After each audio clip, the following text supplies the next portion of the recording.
Welcome to the Deep Dive. So today our mission really is to dig into a source that's all about improving conversational English and pull out some genuinely practical stuff. The idea is to give you a bit of a shortcut, help you sound more natural, feel more confident when you speak, but without getting totally bogged down in endless grammar rules or feeling overwhelmed.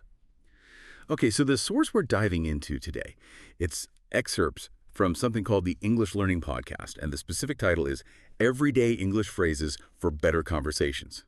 Now, yeah, it says English, but what really struck me are the underlying strategies here. They've got some really clever techniques, specific phrases too, that honestly could apply to making any conversation feel a bit richer, more real, and less like you're just reading from a script. So this deep dive is about finding those simple little shifts that can actually make a big difference in how you connect with people. Okay, let's get into it. Right, so the first big idea that jumped out at me from this material, it's about something we all say, like all the time. I'm fine. It's the absolute default, isn't it? Someone asks, how are you? And boom, I'm fine. But the source makes a really strong point about how just nudging past that default answer can really change the whole feel of a conversation. It makes it way more engaging, apparently. Yeah, and the podcast gives some great, super simple alternatives. Like instead of just, I'm fine, maybe try, I'm doing great, or I'm not bad, or even just, I'm a little tired today. What's interesting, too, is how the source presents it. It's not just about knowing these phrases exist. It's about actively practicing them, repeating them so they start to feel natural, like building a new habit almost. I actually remember saying fine once to a coworker and then kicking myself because I was actually exhausted and had the funny story about why. But, well, the moment passed. Yeah. Just shows how that quick fine can sometimes just close the door. Exactly. And what's really fascinating there is how these tiny little linguistic choices, they immediately signal something different, right? A more open, maybe more genuine interaction. Think about it. That sort of unwritten social rule. When someone just says, I'm fine, it often feels like the end of that topic. It doesn't really invite you to ask more, does it? And it doesn't share anything real. But if you say, I'm not bad, or like you said, I'm a little tired today, you're cracking open a tiny window, just a little bit. You're basically saying, hey, I'm willing to connect here, even briefly. It adds personality, that nuance. It shifts it from just ticking a box greeting exchange to something more authentic. And for you listening, wanting those quick practical takeaways, this is perfect. It's such a small change, minimal effort really, but the social payoff can be surprisingly big, more engaging, more back and forth. That's such a great way to put it, cracking open a tiny window. It really is about connection, isn't it? And how just a couple of different words can invite that. Okay, so building on that, the next thing that caught my eye in the source, it takes these individual phrases like, I'm not bad, and shows how they work together. They call it a mini dialogue. And this is where you start to see like the natural flow kick in. Yeah, the source gives this exact little script as an example for practice, to get the feel of it.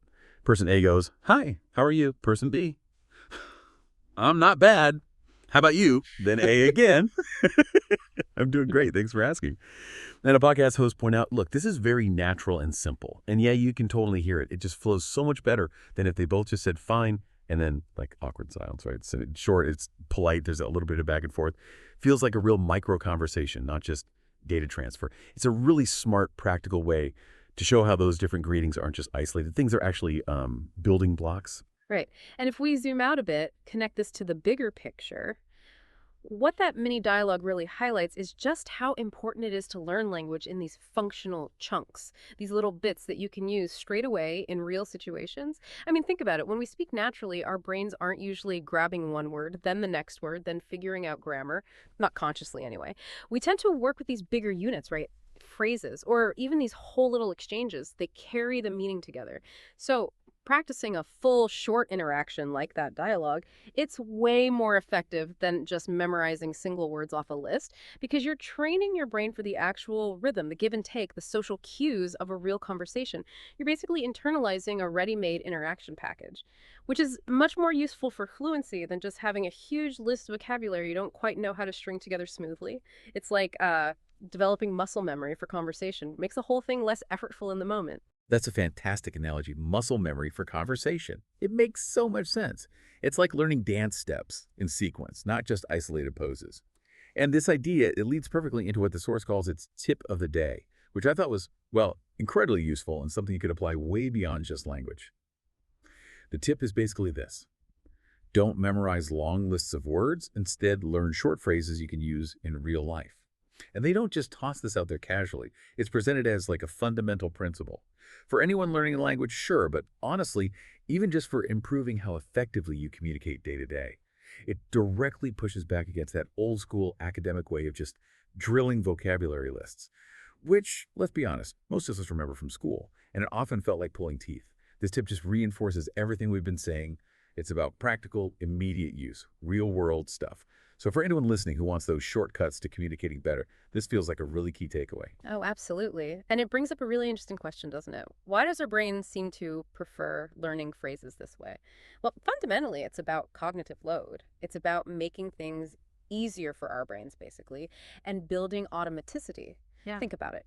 If you learn just one word, say tired, then in a conversation, you have to first find that word in your memory, then figure out the grammar around it. I am tired, then maybe link it to other ideas. That's actually quite a lot of mental juggling in real time. But if you learn the whole phrase, I'm a little tired today, it acts like a single unit, one chunk. Your brain just pulls out the whole chunk and deploys it almost automatically, which frees up your mental energy, right? So you can focus more on listening, on what the other person's actually saying, on responding genuinely. Instead of getting stuck just trying to build the sentence word by painful word, it's just a much more efficient strategy for getting fluent and feeling less overloaded. You're learning tools you can use right now. It makes communication less stressful, more natural, hopefully more enjoyable too. And, it's worth asking yourself, how could this apply elsewhere in other skills you're learning?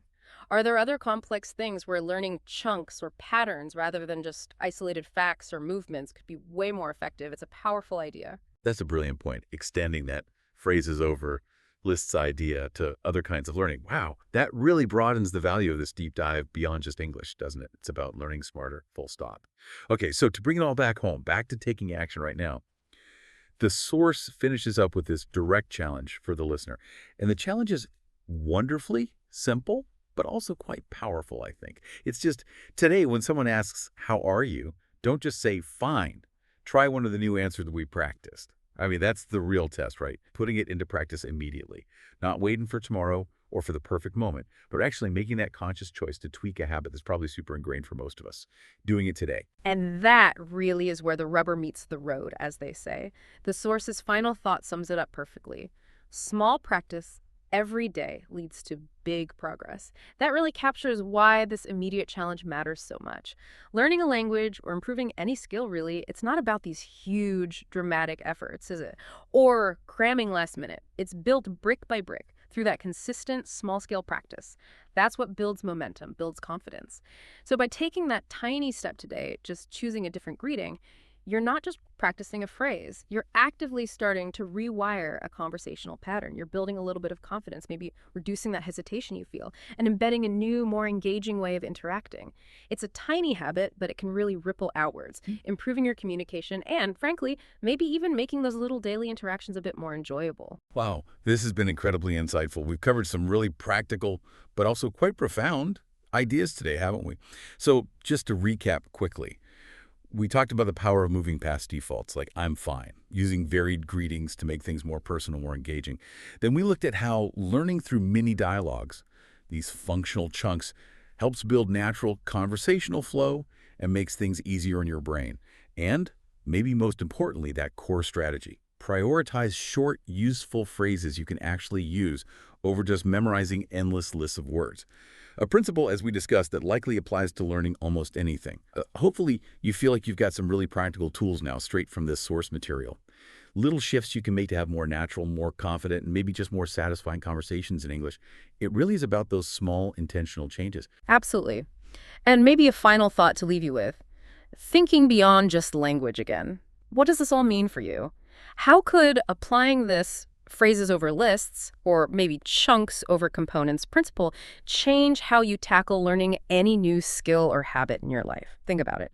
Where else could learning the functional patterns first, instead of just the isolated pieces, help you make faster progress and feel less, overwhelmed by it all? Definitely something worth mulling over. That is a great question to end on. Really gets you thinking. Thank you so much for joining us for this deep dive, and thank you for your curiosity. Until next time, keep exploring, keep learning, and keep diving deep.